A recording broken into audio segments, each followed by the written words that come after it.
What if the most formidable enemy a soldier faced wasn't a Japanese Zero or a camouflaged sniper, but a mosquito?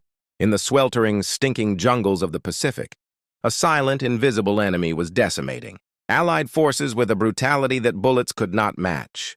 By the autumn of 1942, the Japanese war machine had swept through Southeast Asia, and their next target was the strategic Allied base at Milne Bay, on the eastern tip of New Guinea. But for the Australian and American troops tasked with its defense, a different invasion was already underway, one that would bring a fully equipped division to its knees, not with bombs and bayonets, but with fevers and chills. This is the story of how a wave of malaria stopped a division in its tracks, proving that the smallest enemy was, for a time, the deadliest of them all. To understand this crisis, we must travel to Milne Bay in August of 1942, the 7th Australian Infantry Brigade, alongside the American 126th and 128th Infantry Regiments of the 32nd Division, had been rushed to this rain-soaked outpost. Their mission, to build and defend a critical airfield that could project Allied power against the Japanese stronghold at Rabaul. Pause.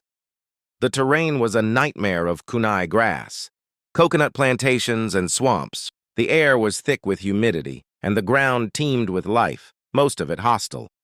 But the greatest threat was invisible to the naked eye, the Anopheles mosquito.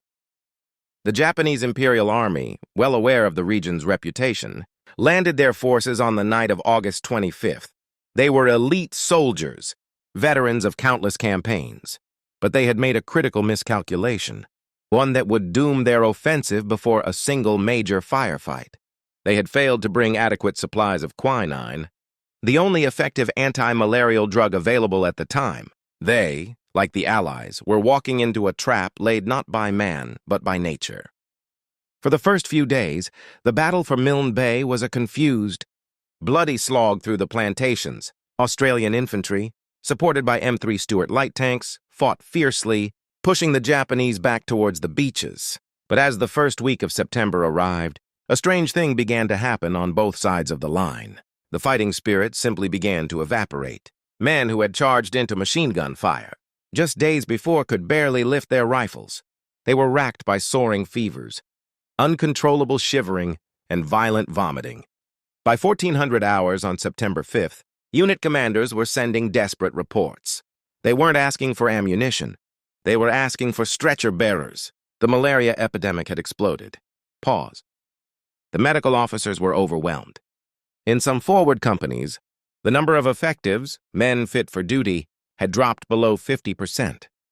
The tropical heat, the constant rain, and the swarms of mosquitoes that emerged at dusk made the environment a perfect petri dish for the Plasmodium parasite. The situation was so dire that a sense of panic began to grip the command. If this continued, there would be no one left to man the perimeter. By September 6th, the crisis reached its peak. The Japanese commander, realizing his own force was being biologically dismantled, ordered a tactical withdrawal. The immediate threat of invasion was over. But for the Allies, the victory was hollow. They had won the battle, but they were losing the war against the insect. At one point, the Allied casualty rate from malaria was an astonishing 10% of the entire force per week. Medical historian records show that the entire Milne Bay garrison was on the verge of being lost. One report chillingly noted that the whole force would have been completely combat ineffective in less than 2 months if the rate of infection had continued its upward trajectory. The 7th Brigade, the heroes of the battle, was effectively a division in name only, a shell of its former self, gutted not by enemy fire but by a microbe carried on the wing of a mosquito. It was a wake-up call that reverberated all the way to General Douglas, MacArthur's headquarters in Brisbane. MacArthur, a man not easily shaken, famously told his medical chief, "This will be a long war if for every division I have. Facing the enemy, I must count on a 2nd Division in hospital with malaria and a 3rd Division, convalescing from this debilitating disease." The turning point was not a heroic bayonet charge, but a radical shift in discipline.